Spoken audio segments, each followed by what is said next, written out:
Primeira parte. Noções preliminares. Capítulo 1. A Espíritos. Capítulo 2. Do maravilhoso e do sobrenatural. Capítulo 3. Do método. Capítulo 4. Dos sistemas. Capítulo 1. A Espíritos. Questão 1. A dúvida no que concerne à existência dos espíritos tem como causa primária a ignorância acerca da verdadeira natureza deles. Geralmente, são figurados como seres à parte na criação e de cuja existência não está demonstrada a necessidade. Muitas pessoas, mais ou menos como as que só conhecem a história pelos romances, apenas os conhecem pelos contos fantásticos com que foram acalentadas em criança. Se indagarem se tais contos, despojados dos acessórios ridículos, encerram algum fundo de verdade, essas pessoas unicamente se impressionam com o lado absurdo que eles revelam. Sem se darem ao trabalho de tirar a casca amarga para achar a amêndoa, rejeitam o todo, como fazem relativamente à religião os que, chocados por certos abusos, tudo englobam numa só condenação. Seja qual for a ideia que dos espíritos se faça, a crença neles necessariamente se funda na existência de um princípio inteligente fora da matéria. Essa crença é incompatível com a negação absoluta deste princípio. Tomamos, conseguintemente, por ponto de partida, a existência, a sobrevivência e a individualidade da alma, existência, sobrevivência e individualidade que tem no espiritualismo a sua demonstração teórica e dogmática e, no espiritismo, a demonstração positiva. Abstraemos, por um momento, das manifestações propriamente ditas e, raciocinando por indução, vejamos a que consequências chegaremos. Questão 2. Desde que se admite a existência da alma e sua individualidade após a morte, forçoso é também se admita, 1. Que a sua natureza difere da do corpo, visto que, separada deste, deixa de ter as propriedades peculiares ao corpo. 2.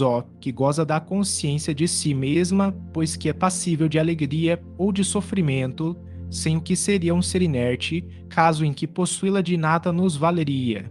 Admitido isso, tem-se que admitir que essa alma vai para alguma parte. Que vem a ser feito dela e para onde vai? Segundo a crença vulgar, vai para o céu ou para o inferno.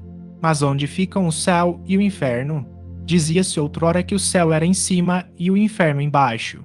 Porém, o que são o alto e o baixo no universo, uma vez que se conhecem a esfericidade da Terra, o movimento dos astros, o movimento que faz com que o que em dado instante está no alto esteja, 12 horas depois, embaixo, e o infinito do espaço, através do qual o olhar penetra, indo a distâncias consideráveis. Verdade é que por lugares inferiores também se designam as profundezas da Terra, mas que vêm a ser essas profundezas, desde que a geologia as esquadrinhou, e ficaram sendo, igualmente, as esferas concêntricas chamadas céu de fogo, céu das estrelas, desde que se verificou que a Terra não é o centro dos mundos, que mesmo o nosso Sol não é único, que milhões de sóis brilham no espaço, constituindo cada um o centro de um turbilhão planetário. Aqui ficou reduzida a importância da Terra, mergulhada nessa imensidade, porque injustificável privilégio este quase imperceptível grão de areia que não avulta pelo seu volume, nem pela sua posição, nem pelo papel que lhe cabe desempenhar, seria o único planeta povoado de seres racionais. A razão se recusa a admitir semelhante nulidade do infinito e tudo nos diz que os diferentes mundos são habitados. Ora, se são povoados, também fornecem seus contingentes para o mundo das almas. Porém, ainda uma vez, que terá sido feito dessas almas, depois que a astronomia e a geologia destruíram as moradas que se lhes destinavam e, sobretudo, depois que a teoria, tão racional, da pluralidade dos mundos as multiplicou ao infinito, não podendo a doutrina da localização das almas harmonizar-se com os dados da ciência, outra doutrina mais lógica lhes assina por domínio, não um lugar determinado e circunscrito, mas o espaço universal, formam elas um mundo invisível, no qual vivemos imersos, que nos cerca e acotovela incessantemente. Haverá nisso alguma impossibilidade, alguma coisa que repugne a razão? De modo nenhum, tudo, ao contrário, nos afirma que não pode ser de outra maneira. Mas, então, que venha a ser das penas e recompensas futuras, desde que se suprimam os lugares especiais onde se efetivem. Notai que a incredulidade com relação a tais penas e recompensas provém geralmente de serem umas e outras apresentadas em condições inadmissíveis.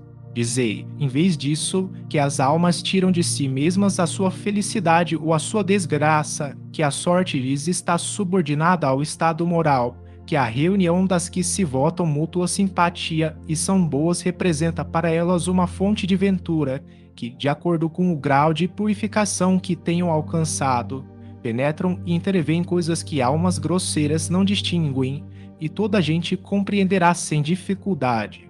Dizem mais que as almas não atingem o grau supremo, senão pelos esforços que façam por se melhorarem e depois de uma série de provas adequadas à sua purificação, que os anjos são almas que galgaram o último grau da escala, grau que todas podem atingir, tendo boa vontade, que os anjos são os mensageiros de Deus, encarregados de velar pela execução de seus desígnios em todo o universo, que se sentem ditosos com o desempenho dessas missões gloriosas, e tereis dado à felicidade um fim mais útil e mais atraente, do que fazendo-a consistir numa contemplação perpétua que não passaria de perpétua inutilidade.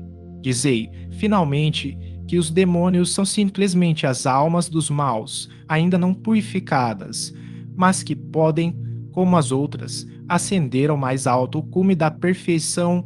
Isto parecerá mais conforme a justiça e a bondade de Deus do que a doutrina que os dá como criados para o mal e ao mal destinados eternamente. Ainda uma vez, aí tendes o que a mais severa razão, a mais rigorosa lógica, o bom senso, em suma, podem admitir. Ora, essas almas que povoam o espaço são precisamente o a que se chama espíritos. Assim, pois, os espíritos não são senão as almas dos homens despojadas do invólucro corpóreo. Mais hipotética lhes seria a existência, se fossem seres à parte. Se, porém, se admitir que há almas, necessário também será se admita que os espíritos são simplesmente as almas e nada mais.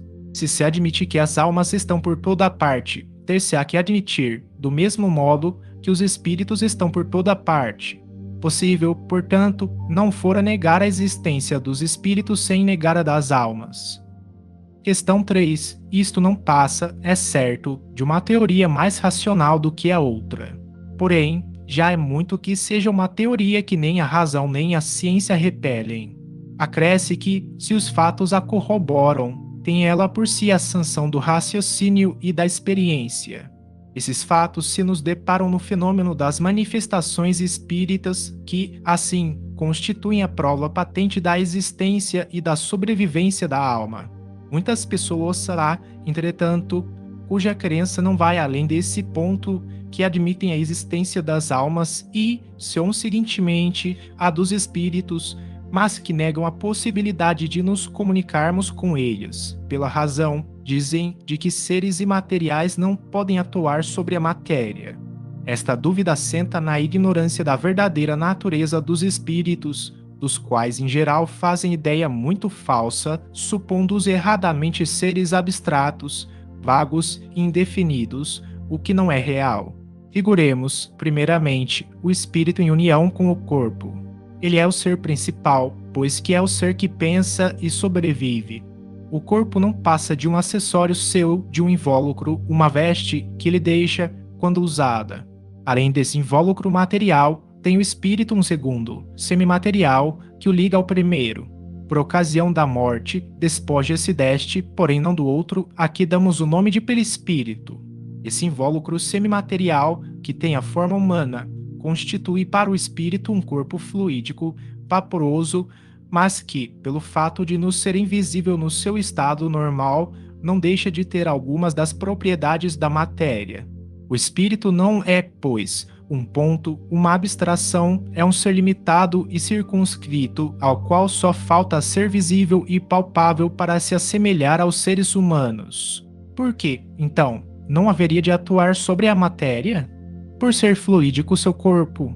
mas onde encontra o homem os seus mais possantes motores, senão entre os mais rarefeitos fluidos, mesmo entre os que se consideram imponderáveis, como, por exemplo, a eletricidade. Não é exato que a luz, imponderável, exerce ação química sobre a matéria ponderável? Não conhecemos a natureza íntima do perispírito.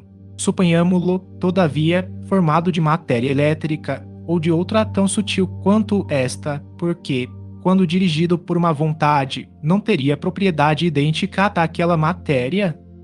Questão 4. A existência da alma e a de Deus, consequência uma da outra, constituem a base de todo o edifício. Antes de travarmos qualquer discussão espírita, importa indaguemos se o nosso interlocutor admite essa base. Se a estas questões: credes em Deus? Credes que tendes uma alma? Credes na sobrevivência da alma após a morte? Responder negativamente, ou mesmo se disser simplesmente: não sei, desejara que assim fosse, mas não tenho a certeza disso, o que quase sempre equivale a uma negação polida disfarçada sob uma forma menos categórica, para não chocar bruscamente o que ele chama preconceitos respeitáveis. Tão inútil seria ir além, como querer demonstrar as propriedades da luz a um cego que não admitisse a existência da luz. Porque, em suma, as manifestações espíritas não são mais do que efeitos das propriedades da alma. Com semelhante interlocutor, se não quiser perder tempo, ter-se-á que seguir muito diversa ordem de ideias. Advertida que seja a base não como simples probabilidade, mas como coisa averiguada, incontestável, dela muito naturalmente decorrerá a existência dos espíritos. Questão 5. Resta agora a questão de saber se o espírito pode comunicar-se com o homem, isto é, se pode com este trocar ideias. Por que não? Que é o homem senão um espírito aprisionado num corpo? Porque não há de um espírito livre se comunicar com um espírito cativo, como um homem livre com um encarcerado? Desde que admitis a sobrevivência da alma, será racional que não admitais a sobrevivência dos afetos? Pois que as almas estão por toda a parte, não será natural acreditarmos que a de um ente que nos amou durante a vida se acerque de nós, deseje comunicar-se conosco e se sirva para isso dos meios de que disponha? Enquanto vivo, não atuava ele sobre a matéria de seu corpo? Não era quem lhe dirigia os movimentos.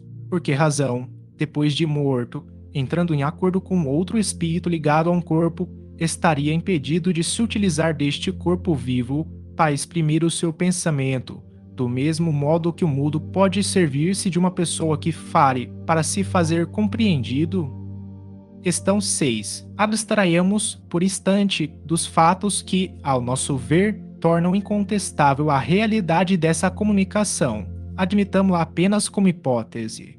Pedimos aos incrédulos que nos provem, não por simples negativas, visto que suas opiniões pessoais não podem constituir lei, mas expendendo razões peremptórias, que tal coisa não pode dar-se, colocando-nos no terreno em que eles se colocam, uma vez que entendem de apreciar os fatos espíritas com auxílio das leis da matéria, que tirem desse arsenal qualquer demonstração matemática, física, química, mecânica, fisiológica e provem por A mais B, partindo sempre do princípio da existência e da sobrevivência da alma. Primeiro, que o ser pensante, que existe em nós durante a vida, não mais pensa depois da morte. Segundo, que, se continua a pensar, está inibido de pensar naqueles a quem amou. Terceiro, que, se pensa nestes, não cogita de se comunicar com eles. Quarto, que, podendo estar em toda parte, não pode estar ao nosso lado.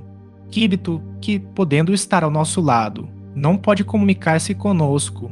Sexto, que não pode, por meio do seu envoltório fluídico, atuar sobre a matéria inerte.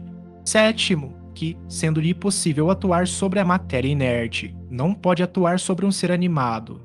Oitavo, que, tendo a possibilidade de atuar sobre um ser animado, não lhe pode dirigir a mão para fazê-lo escrever. Nono, que, podendo fazê-lo escrever, não lhe pode responder às perguntas, nem lhe transmitir seus pensamentos. Quando os adversários do espiritismo nos provarem que isto é impossível, aduzindo razões tão patentes quais as com que Galileu demonstrou que o Sol não é que gira em torno da Terra, então poderemos considerar isso fundadas as dúvidas. Infelizmente, até hoje, toda a argumentação a que recorrem se resume nestas palavras: não creio, logo isto é impossível. Dinuzão, com certeza que cabe a nós provar a realidade das manifestações. Ora, nós lhes damos pelos fatos e pelo raciocínio a prova de que elas são reais. Mas, se não admitem nenhuma nem outra coisa, se chegam mesmo a negar o que veem, toca-lhes a eles provar que o nosso raciocínio é falso e que os fatos são impossíveis.